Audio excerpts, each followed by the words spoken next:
everyone and welcome to Bon Jovi's English. I'm Bon Jovi. Oh, wait a second, that's not right. I'm not Bon Jovi. I might look like Bon Jovi from the back. I might look like Bon Jovi from the sides. But I assure you, and as you can probably see, this is not Bon Jovi's English. This is Scott Dunger's English 18th edition. And we know it's the 18th edition because the board never lies. The board only knows facts. And it has been a while since I've seen you all, and hopefully you can notice that there is a better quality image now for you all and some additional lighting to improve the content for you.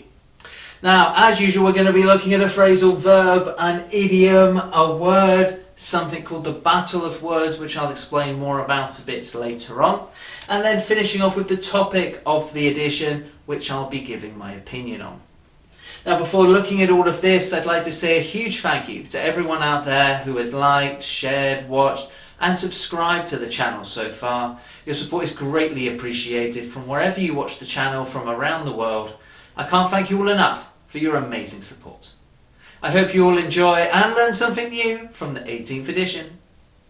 Let's now begin with our phrasal verb, which is give away. Give away. And our definition is to donate something. To donate something. For example, I gave away all my old books yesterday. I gave away all my old books yesterday. Our phrasal verb of this edition is give away.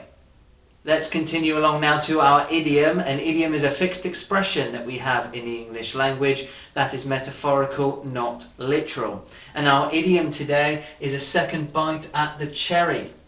A second bite at the cherry. And our definition is to make a second attempt having failed the first time. To make a second attempt having failed the first time. For example, Rita failed her driving test last month, but she has a second bite at the cherry tomorrow. Rita failed her driving test last month, but she has a second bite at the cherry tomorrow.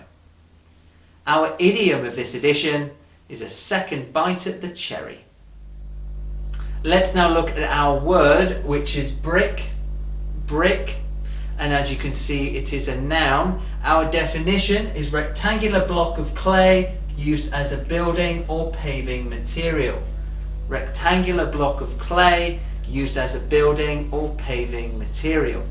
For example, this house is made of bricks. This house is made of bricks. Our word of this edition is brick.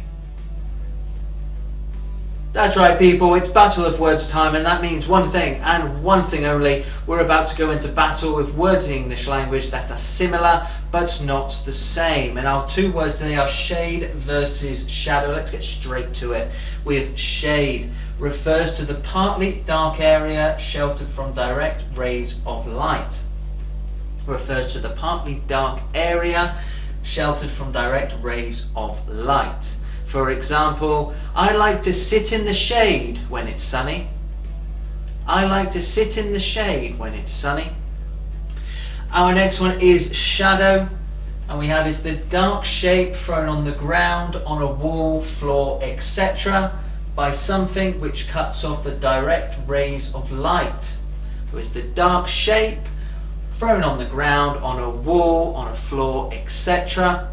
by something which cuts off the direct rays of light. For example, can you see my shadow? Can you see my shadow? Our battle of words for this edition are shade versus shadow. Last but not least is our topic of the edition, which is which items do you feel are better to buy second hand?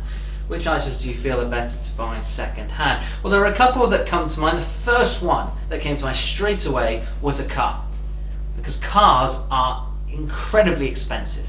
They cost you an arm and a leg, and I can't afford one. Many people can't afford one. And a second-hand car is a great alternative, especially if it's a good price, if it's safe, if it's reliable. If it ticks all the boxes, then why not buy a second-hand car? It might last you the same amount of time that a brand new car lasts you.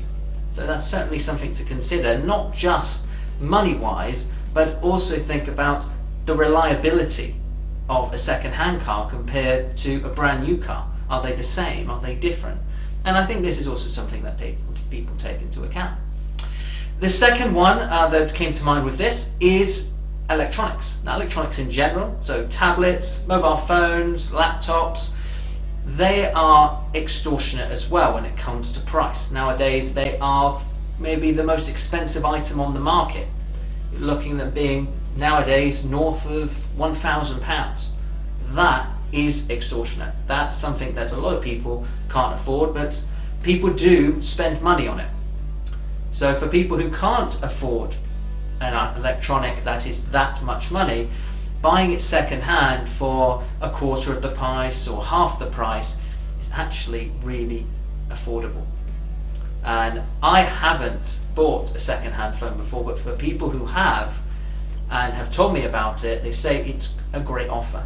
It's a fantastic deal. You can't go wrong with getting something second hand. There are loads of these shops out there these days that you can go to and you can buy second hand, and it lasts again 5-10 years. Okay, nowadays we replace our electronics every couple of years, but the phones still last, or the tablets still last. But we are part of a community, part of a society.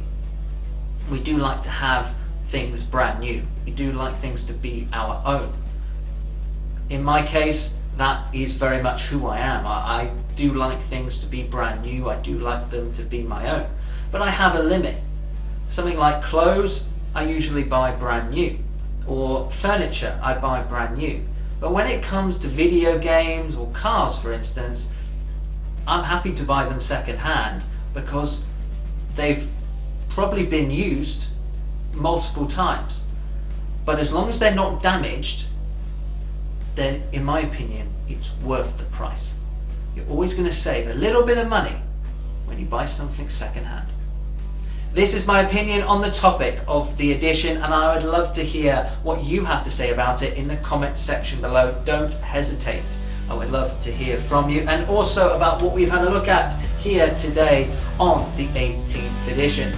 Don't forget to like, share and subscribe to the channel if you haven't already, and I hope to see you on the 19th edition of Scott Dunger's English very, very soon.